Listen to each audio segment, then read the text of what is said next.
Ada banyak riwayat dan saya yakin itu valid bahwa di antara sebab Nabi Ibrahim alaihissalam diangkat sebagai Khalilur Rahman, punya status kekasih Allah Ta'ala, itu karena keresahan beliau, resah seresah-resahnya jika Allah itu tidak dikenali, tidak diketahui eksistensinya oleh makhluknya. Jadi ketika Nabi Ibrahim alaihissalam sugeng, beliau itu ngeluh. Ketika beliau munajat sama Allah Ta'ala, ngeluh, ya Allah, innahu la yahzununi an la ara ahadan ya'buduka ghairi. Sungguh saya ini resah seresah-resahnya karena orang-orang di dunia ini tidak kenal engkau kecuali saya.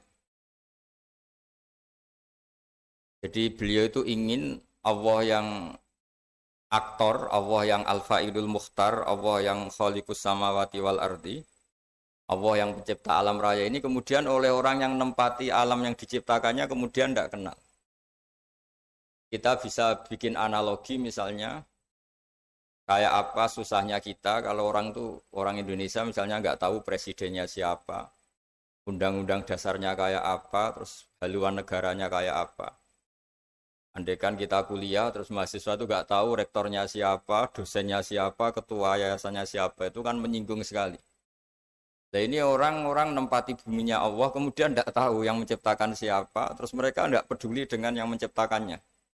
Itu yang bikin Ibrahim resah seresah-resahnya. Ya Allah ini tidak fair. Mereka nempati bumi engkau, kemudian tidak tahu engkau ini siapa. Mereka pakai air engkau, kemudian tidak tahu terima kasih sama siapa. Terus jadi di antara wiridan itu ya ada yang wiridan seperti itu. Jadi wiridan itu tidak harus baca subhanallah, Allahu akbar. Keresahan itu termasuk bagian dari wiridan, keresahan-keresahan yang baik. Akhirnya sama Allah diangkat ke alam malakut. Ditunjukkan beberapa malaikat, ribuan, mungkin miliatan, yang selalu bertasbih, ada yang selalu bertahmid. Ada yang rukuk terus, ada yang sujud terus, karena malaikat memang dipilihkan salah satu pola ibadah. Baru Nabi Ibrahim itu tenang. Tenang karena zat yang beliau cintai, zat yang beliau puja-puja, ternyata penggemarnya banyak. Pemujanya banyak, meskipun itu di alam langit. Nah, artinya begini, teman-teman di Unwahas juga semua teman-teman diaspora. Kalau kita mencintai Allah sejati, itu keresahan kita ini kalau Allah tidak disembah, kalau Allah tidak diperlakukan sebagaimana mestinya. Kalau kita mencintai Rasulullah SAW, ukuran cintanya itu kalau mutiara-mutiara yang dari Nabi tidak diperdengarkan, tidak diketahui. Kita bisa mendidik manusia untuk tahu misalnya, orang tahu mobil Alphard itu mahal. Orang tahu warung paling favorit di Jakarta itu ini. Orang tahu makanan enak itu ini.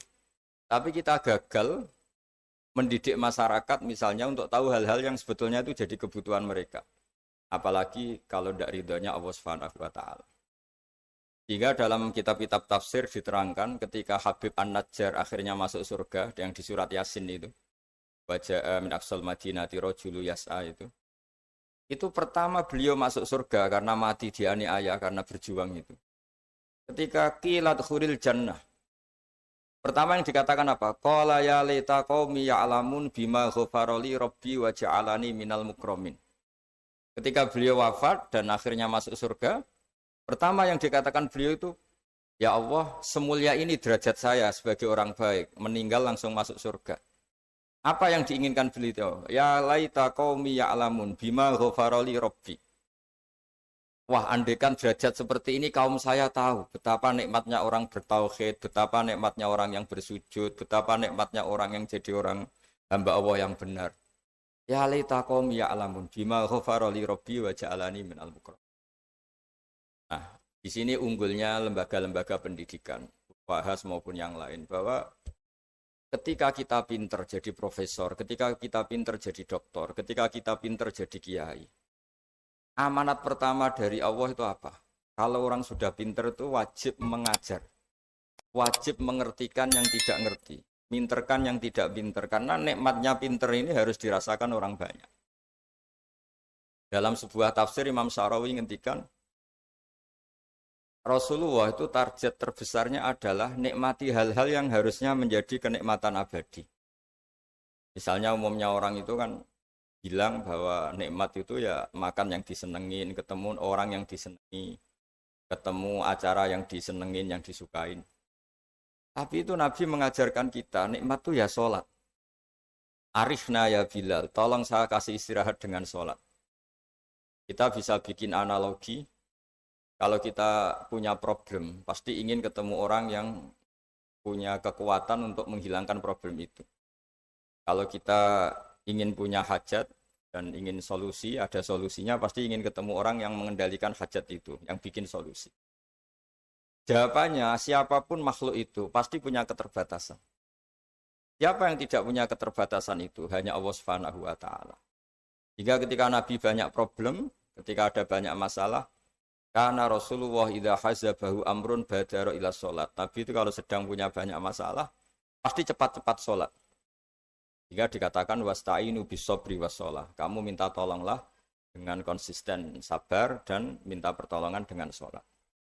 Nah, di sini pentingnya lembaga-lembaga pendidikan. Orang itu harus bisa memanage hatinya, memanage keilmuannya, memanage potensinya, supaya semuanya itu menjadikan kenal sama Allah Subhanahu wa Ta'ala, ma'rifatullah.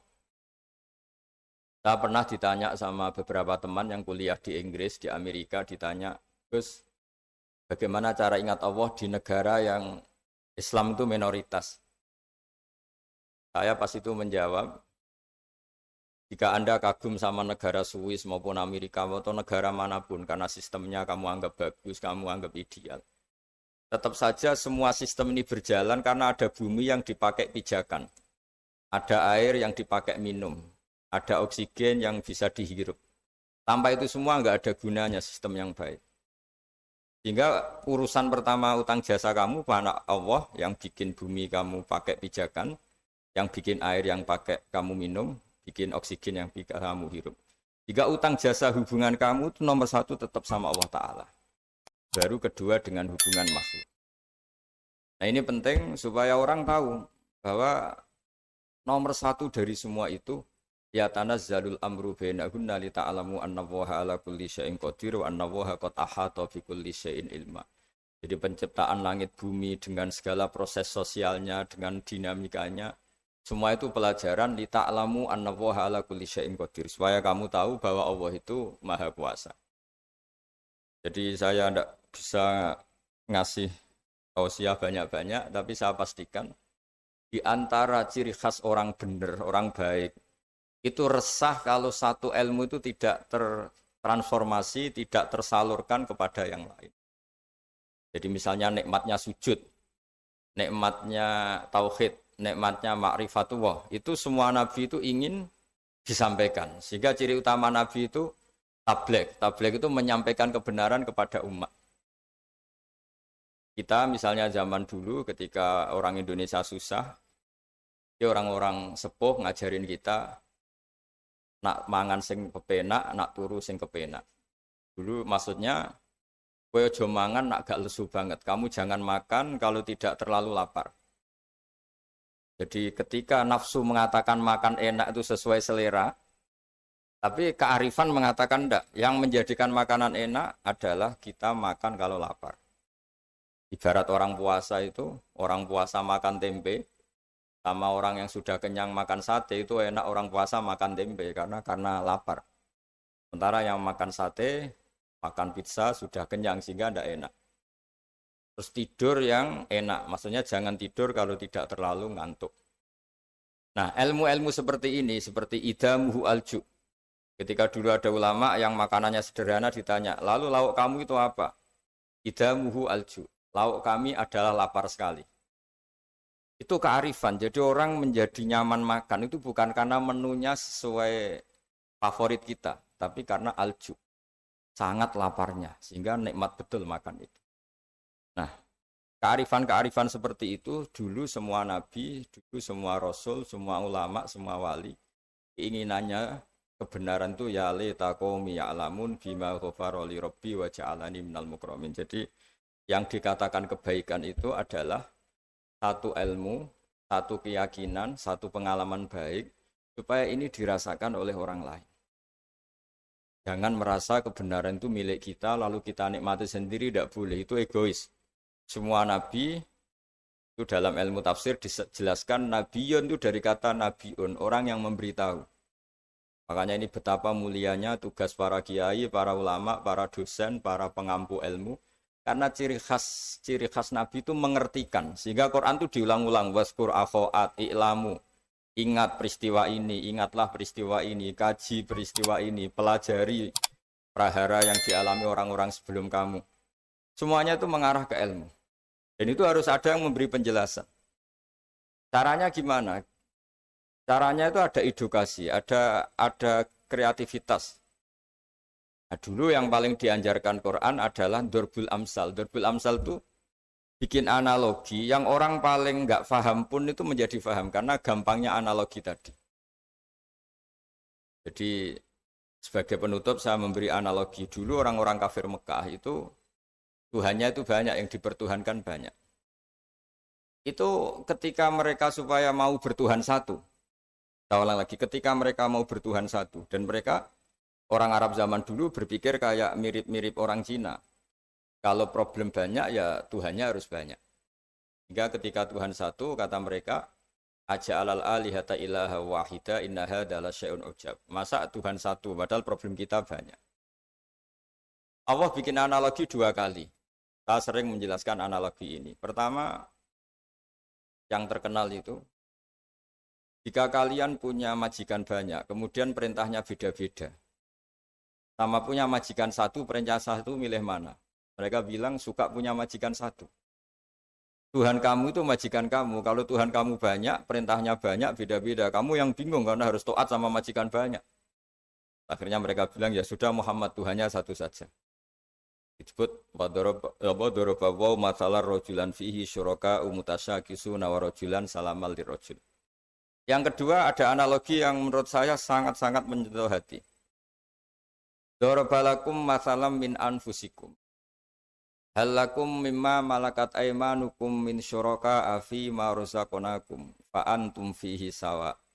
Takhafunahum ka khifatikum anfusakum. Jadi makna gampangnya gini ya. Kalau Anda beli mobil Innova misalnya. Mobil itu kamu beli dengan uang kamu, hasil kerja keras kamu. Dari warisan orang tua kamu, dari apa saja semuanya yang beli itu materi yang milik kamu. Setelah kamu beli mobil, kemudian ada orang yang merasa punya mobil itu kayak kamu. Gaya makainya kayak kamu, gaya menguasainya kayak kamu. Pasti ini jadi peristiwa aneh, wong ndak ikut punya kok ikut merasa punya. Wong ndak ikut membeli kok menguasainya kayak yang beli. Akhirnya orang sadar. Terus Allah bilang, begitulah saya kata Allah. Yang menciptakan langit itu saya tok. Yang menciptakan bumi itu saya saja. Masa kemudian ada Tuhan-Tuhan yang kamu pertuhankan ikut menuhanin bumi. Sementara enggak terlibat penciptaan langit dan bumi. Ini apa-apaan kata Allah Ta'ala. Itu yang disebut aruni madza khalaqu minal ardi am lahum syirkun fis samawat. Untuk menuhani bumi ya ikut menciptakan bumi, untuk menuhani langit ya harus ikut menciptakan langit. Sementara kita tahu pencipta langit dan bumi hanya Allah Subhanahu wa taala. Tapi Allah secara indah menjelaskan betapa naifnya teori syirik, teori menuhankan selain Allah. Dengan analogi jika kamu punya barang yang kamu beli dengan harta kamu, dengan kekuatan kamu, dengan aset kamu. Apakah kamu ridho ada orang lain yang merasa memiliki barang itu setingkat kamu? Itu disebut halakum mimma malakat aymanukum min syuraka fi ma razaqnakum fa antum fihi sawa. Kemudian orang itu merasa persis kamu dalam penguasaan barang kamu. Pasti kamu tidak mau kan? Ya tidak mau, itu milik saya. Nah, begitulah Allah. Allah itu pencipta langit dan bumi. Wahdahu la syarikalah. Hanya Dia yang menciptakan langit bumi. Masa yang tidak ikut menciptakan langit bumi kamu pertuhankan setingkat Allah? Hanya orang-orang penyembah Lata, Uzza, Hubal dan beberapa musyrik-musyrik yang lain sadar dengan analogi itu, dengan ilmu itu, akhirnya mereka mau bertauhid, mau bersyahadat asyhadu alla ilaha illallah wa asyhadu anna muhammadar rasul. Jadi saya mohon bahwa Islam ini agama ilmu, agama yang dimulai dengan kata-kata fa'lam annahu la ilaha illallah. Fa'lam itu ya kenal Allah itu dengan ilmu, fa'lam. Jadi keyakinan akidah itu harus dibangun berdasar ilmu. Itu juga awal Quran turun juga Iqra bismi rabbikal ladzi khalaq dengan membaca. Dan ketika Allah mengenalkan sifatnya di surat Iqra juga yang dikenalkan apa? Iqra wa rabbukal akram alladzi 'allama bil qalam. Allah itu siapa? Zat yang mengajar. Allamal insana ma lam ya'lam. Allah itu siapa? Zat yang mengajarkan ke manusia apa yang mereka tidak tahu. Jadi semoga ini jadi motivator, motivasi. Semoga para rektor, para dosen, para yayasan, para teman-teman di luar negeri semuanya punya semangat mengajar. Karena di antara sifat Allah yang disebutkan adalah Allamal insana ma lam ya'lam. Allah itu siapa? Zat yang akram, yang dermawan, yang baik, yang sakho, yang rahman rahim. Kemudian Allah itu siapa? Allamal insana ma lam ya'lam. Zat yang mengajarkan apa yang tidak diketahui manusia. Jadi betapa mulianya mengertikan yang tidak ngerti. Ya, saya mohon maaf karena saya punya wazifah banyak. Ini sudah agak makso nuruti karena ya ada alaqah lah, ada alaqah dengan Unwahas. Karena saya juga pengagum Gus Wahid, saya punya